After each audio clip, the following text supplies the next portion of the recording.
Okay, this is section 8.5, tangents. So first, let's do a little review of section 8.4. So we're working with inscribed angles. So find the measure of PQR. So we want this angle measure down here. Well, we have to remember our relationship between our angle and our arc degree. So the relationship is that the angle is half of the arc. So 46 divided by 2. So the degree is 23 degrees.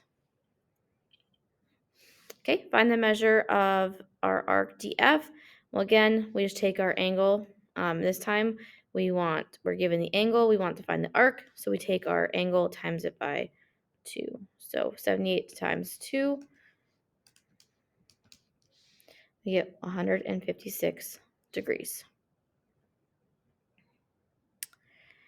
Number 3, we want to find the value of x. So in this problem, if we know the two angles both have the same arc shared between them, so ABD, and ACD both go the same arc, we know that these two angles are congruent. So our equation is 5x minus 38 equals 3x. Then we can just solve. So we're going to add 38 to both sides. 5x equals 3x plus 38. Subtract 3x on both sides. 2x equals 38 divided by 2. We get x equals 19. And number 4, we want to find the measure of arc MN. So we're trying to find this arc measure right here. Well, we know the same thing. Both of these two angles, NOM and MPM, both go to the same arc. So we can write our equation as 2x plus 3 equals x plus 23. Okay, and we can solve for x. So subtract x on both sides. And just to save space, I'm going to minus 3 at the same time. So we get x equals 20. Now we just need to plug it in, and we can find this angle measure. So 20 plus 23, we know that this angle is 43 degrees. But how does this help us find our arc? Well, same thing that we did up here in number 2. Take your angle, times it by 2. So 43 times 2.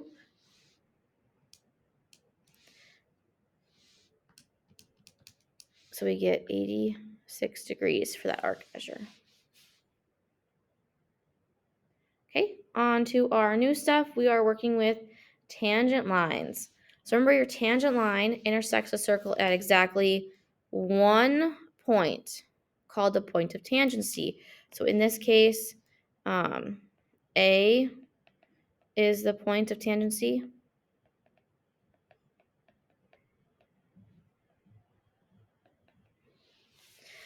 A line is tangent to the circle if and only if it is perpendicular to a radius.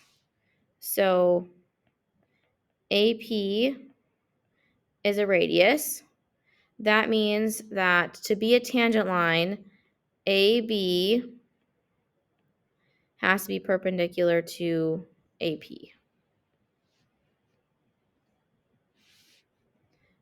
So determine if AB is tangent to the circle P. Well, in these problems, if we look, we want it to be perpendicular. That means we want a right angle. So if we draw this triangle, and if we want AB to be tangent, that means we want this to be 90 degrees. So in our triangle, and a way to determine if this is 90 degrees is using the converse of Pythagorean theorem. So remember, we would check all the sides to see if we could get a right angle. That means when we plug in, this would be A, this would be B, this would be C. We'd have A squared plus B squared equals C squared. And if it's equal, then it's a right triangle. So if equal, then it's a right triangle. So let's check. 8 squared plus 15 squared. How does that compare to 17 squared? 8 squared is 64. 15 squared is 225. 17 squared is 289. Let's see, is 64 plus 225?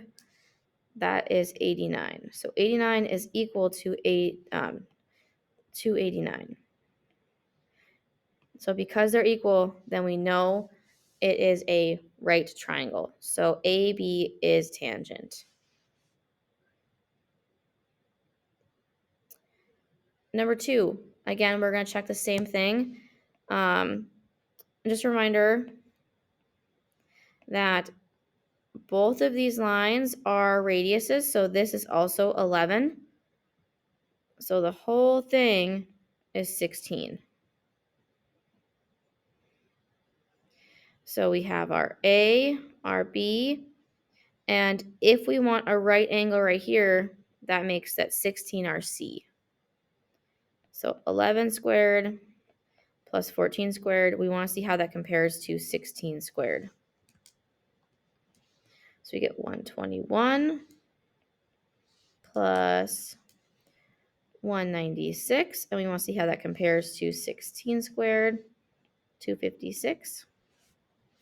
So 121 plus 196, we get 317, and that's actually bigger than 256.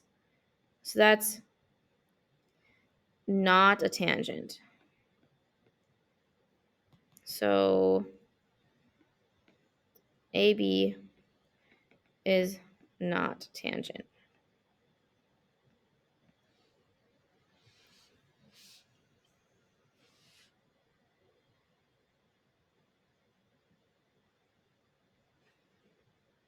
Okay, if JK is tangent to circle L, find X.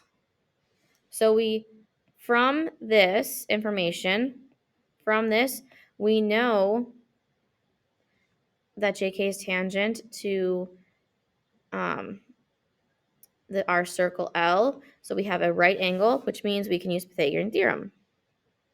So X is your C. So X squared equals 7 squared plus 19 squared. So we get 49 plus 361. So we get X squared equals 410. Take the square root of both sides. So square root of 410, we know X is 20.2.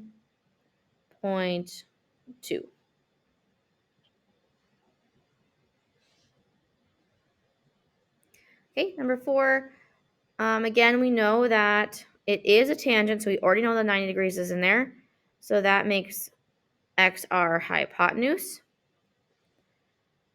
Or that makes KL our hypotenuse. So this whole thing is C.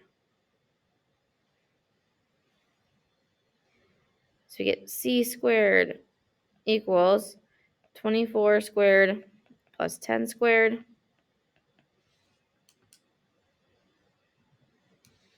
So 576 plus 100. So C squared equals 676. Take the square root of both sides. So we get C is equal to 26. So that means this whole thing is 26. We know from here to here, we have a radius. This is 10. So X is equal to 26 minus 10. So X is 16. So this little piece right here is 16. Okay, flip the notes. Your page, we are on to number 5.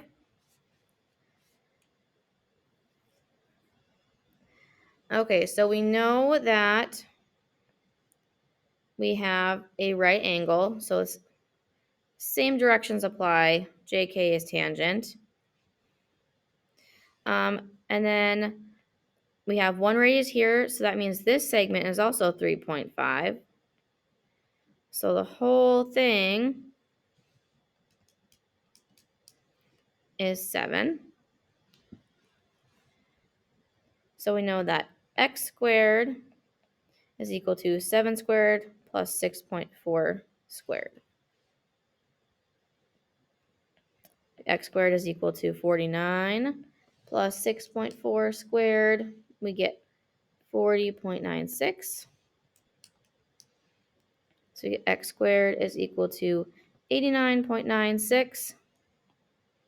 Take the square root of both sides. So x is equal to 9.5.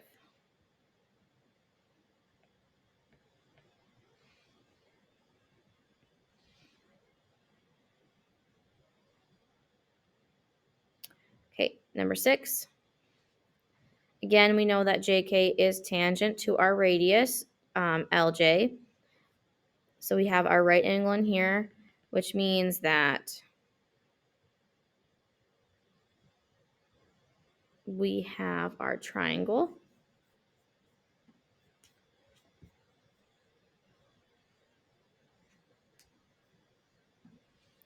So we know that this little piece is 10, but this piece right here is congruent to our unknown radius, so that's also x. So we have a little bit more work to do in this problem. So we know that this is our c, so c squared is equal to a squared plus b squared. So x plus 10 squared is equal to x squared plus 20 squared. So again, our next step is to square this. So this is the same as saying x plus 10 times x plus 10. So when we multiply this out, we get, if we FOIL, x squared plus 10x plus 10x plus 100 equals x squared plus 20 squared, which is 400. Now we're going to do some subtracting. So we subtract x squared from both sides. Our x squareds cancel out. We can combine our x's. So we get 20x plus 100 equals 400. So I did 2 steps right there. I combined my x's, and then I subtracted my x squareds from both sides, and they ended up canceling out. So that was great. We don't have to worry about our x squareds anymore. Now we can just solve like normal. So subtract 100 on both sides. So we get 20x equals 300. Divide by 20. We get x is equal to 15. Okay. Some more tangent properties. So if 2 segments are from the same external point, so same external point, that's B in this case, and are tangent to a circle, so in this case that's B, and they're tangent to the circle, so we know we got our tangent lines here, then they are congruent. So we know that AB is congruent to CB, and we also know that AD and CD are radiuses, so they're also congruent.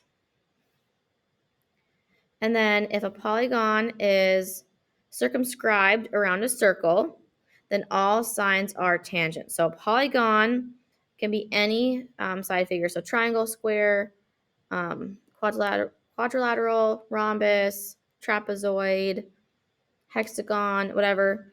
Then all the sides are tangent. And if they're tangent, we also know that this same property applies. So as you can see right here, we have a bunch of these all around. Okay, so in these last two ones, we know that we have a four-sided figure circumscribed with our circle. So then all of these are tangent. And because they're tangent, we're going to use this same property out here because they're all tangent from the same point. Okay, so we know that these segments are tangent. These ones are tangent.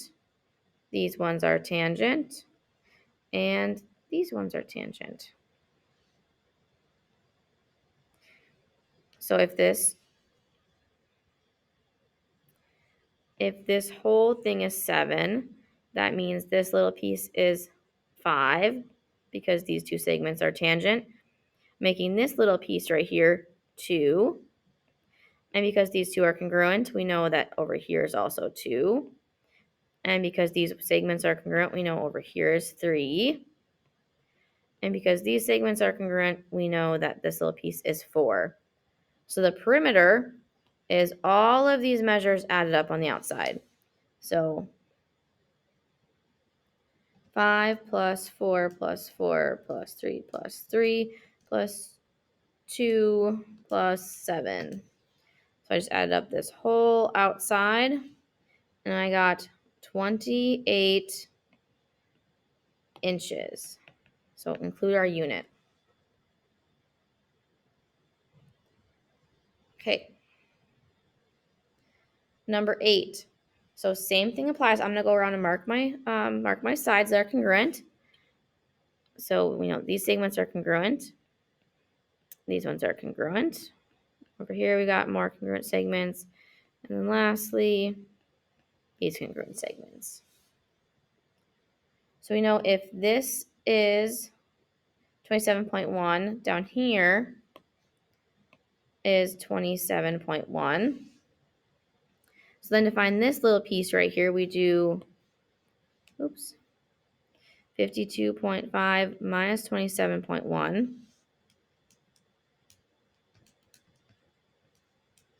So we get 25.4. So these are both 25.4.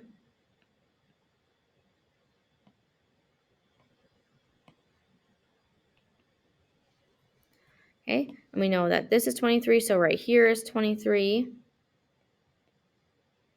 So then to find this little spot, we do 37.5 minus 23.